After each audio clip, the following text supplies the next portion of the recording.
Avant que la vidéo ne commence, je vous invite à me suivre sur mes réseaux sociaux, The Manga Factory sur Twitter et AnikiYT sur Instagram parce que je vais avoir besoin de vous pour les prochaines vidéos. Bref, le 4 mars dernier sortait le premier épisode des mangas du mois, une série où chaque mois je présente les nouvelles œuvres que j'ai lues le mois écoulé. L'objectif étant de faire en sorte de présenter le plus de nouveautés possible, c'est pour ça que j'ai reçu quelques trucs sympas ce mois-ci, mais on n'en parlera pas dans cet épisode.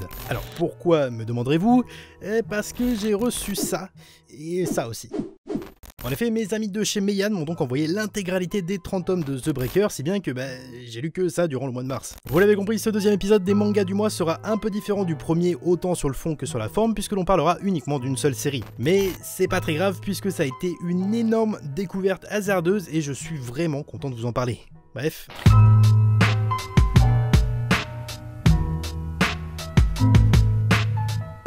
Déjà, je dois vous avouer que le titre est un peu mensonger, alors pas que The Breaker ne soit pas un incontournable, ça on le verra juste après, mais parce que ce n'est pas un manga. Avant que vous ne quittiez la vidéo, laissez-moi poursuivre. Donc, The Breaker a été dessiné par cet homme-là et scénarisé par cet autre homme. Je prononce pas leur nom volontairement parce que j'ai pas envie de les écorcher. Mais nos deux génies du jour sont coréens, ce qui fait de The Breaker un manhwa et non un manga. Alors, ça peut sembler futile, mais c'était réellement le premier manhwa que je lisais, et quel plaisir! Donc si jamais vous en avez d'autres à me conseiller, je suis tout à votre écoute. Bon, tout ça c'est bien joli, mais quelle est l'histoire de The Breaker?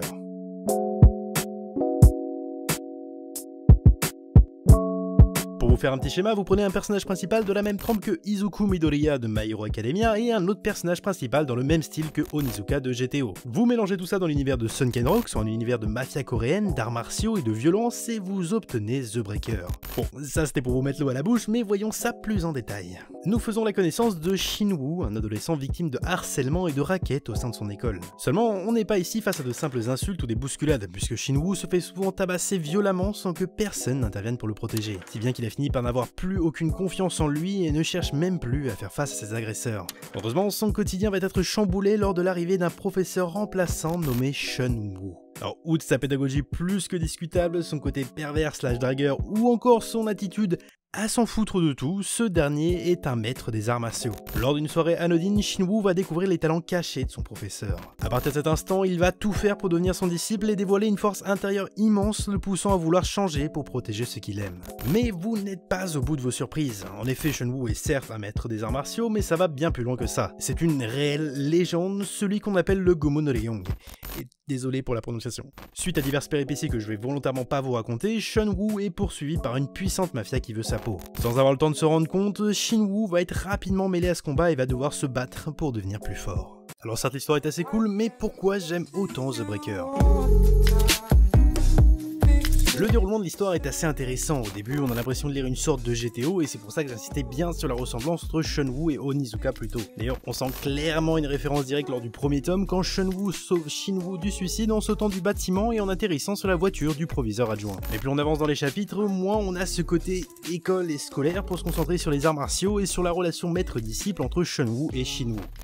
Bon, il faut qu'on parle d'un truc qui à mon avis vous titille depuis le début de la vidéo, les prénoms. Comme je l'ai dit, c'était mon premier manhwa, et le truc qui m'a le plus dérangé dans ma lecture, c'est les prénoms. Alors outre le fait que certains se ressemblent beaucoup, on parle depuis tout à l'heure de Shunwoo et Shinwoo, mais il ne faut pas oublier Shiho ou encore Shungho, mais le plus dérangeant, c'est qu'il y en a beaucoup, entre les noms de dizaines de clans de mafia, les différents chefs, les persos principaux, leurs surnoms, on est très vite perdu. Mais c'est absolument pas un défaut, c'est juste un point que je tenais à souligner. En parlant d'un autre point à souligner qui est là une énorme qualité pour The Breaker, c'est bien ses dessins. Tout simplement, c'est parfait. Les détails sur les personnages, la mise en scène, les combats, les scènes d'humour qui sont impactantes autant sur le dessin que sur l'histoire, c'est un régal pour les yeux. Quant à l'histoire justement, on reste sur quelque chose d'assez banal sur le premier plan, mais on a un réel background avec la présence des mafias ou l'histoire de certains personnages. Mais bon, je vous en dis pas plus et je vous laisse découvrir ça lors de votre lecture. Et voilà qui conclut ce deuxième épisode des mangas du mois, j'espère qu'il vous aura plu, si c'est le cas n'hésitez pas à lâcher un pouce bleu et à vous abonner. Comme vous l'avez vu, j'ai essayé un nouveau format que personnellement j'apprécie beaucoup, donc j'attends impatiemment vos retours. Vous pouvez toujours me soutenir financièrement sur Utip en faisant des dons ou en regardant des pubs, et comme je l'ai dit au début de la vidéo, n'hésitez pas à me suivre sur mes réseaux sociaux, The Manga Factory pour Twitter et AnikiYT pour Instagram, c'est super important. Sur ce, je vous dis à très bientôt pour une nouvelle vidéo, c'était Aniki, ciao.